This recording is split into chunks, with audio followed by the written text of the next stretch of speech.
それはね、ほんと、やけどした後の、終戦までの、全然もう、ほんと、息してるんかしらんというような状態で、ただ寝てるだけでしたからね。で、まあ、薬局長さんがして、強心剤をね、打ってくださったんだけど、まあ、明日お薬をね、取りにおいでって言われて、私が、まあもちろん乗り物ももちろんないけど、朝出てお昼過ぎに、まあ病院に行って、したら、玉音放送があるっていうんで、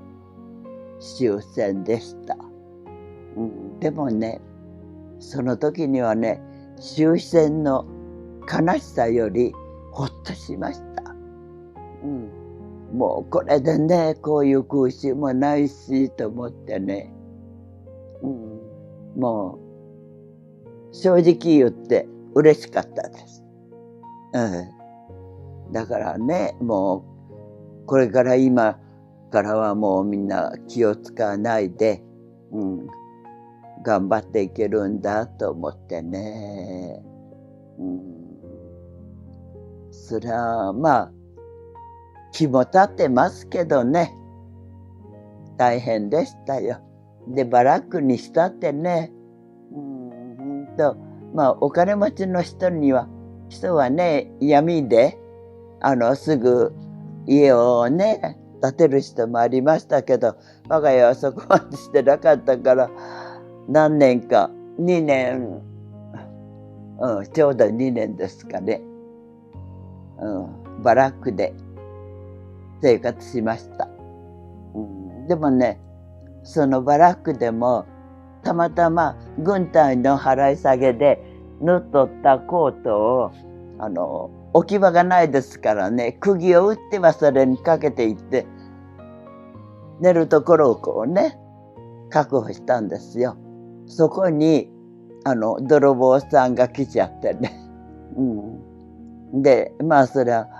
その人も良心があったんでしょうね。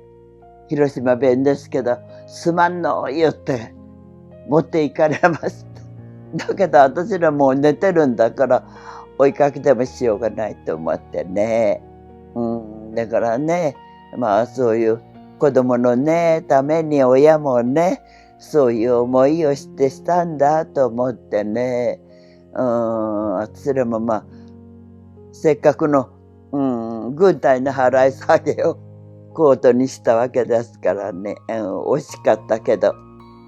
まあこれもしようがないわ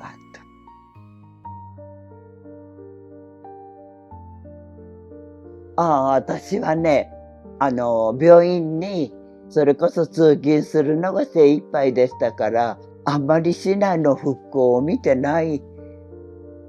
ですね。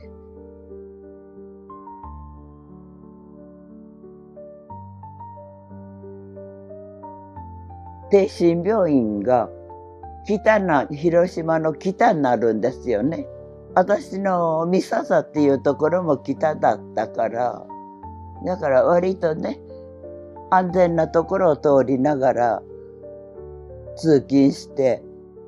街中はあんまり出なかったですね。だからね、まあ私も今考えてみると、川のそばにずっとね、バラックが並んだのが、まあ写真残ってますけど、そういう状態っていうのは、いつ頃見たんだろう。もう2、3年経って、まあまだ残ってて、当分まだ残っとったと思うんですよ。川の縁へね。見たぐらいで、もう我が家と病院と行き来するのが精一杯で、はい。あんまり街中の方には出てないですね。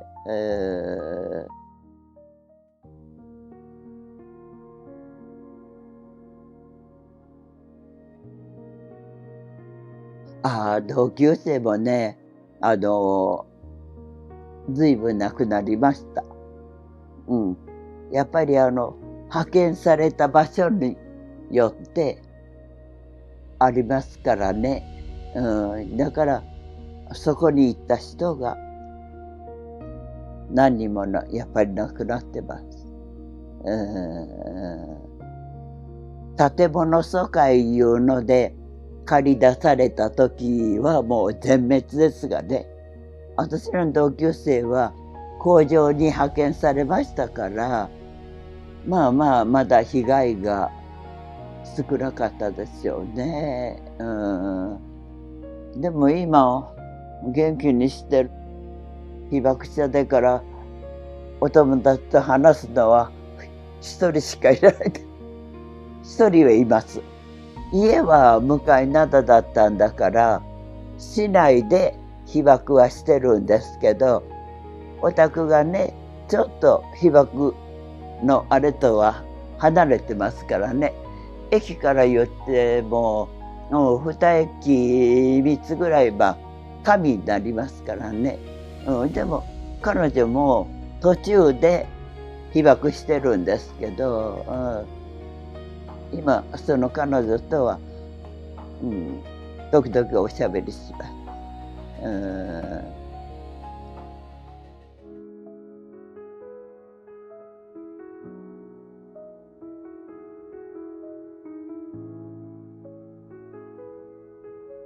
まあね、そういう話もずっとありましたけど、もう被爆し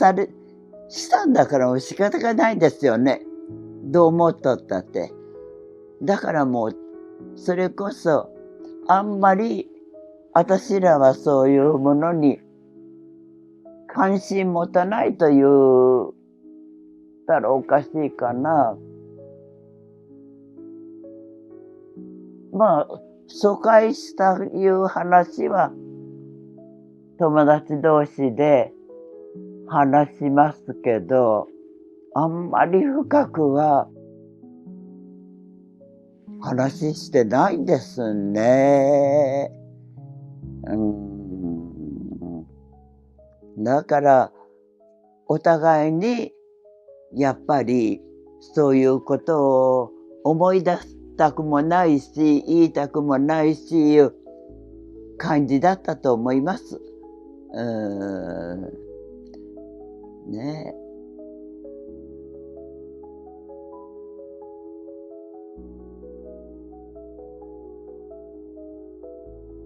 そうですね。大変は大変でしたけど、もう自分たちもこうなったんだからもう諦めですよね。でも、二人とも80、妹も大方90近くまでなんとか行きましたからね。何でも口に入るものはもう何でも食べるいう感じで、ねえ、あんまりにも人の命を、安くやりますね。いけないですよ。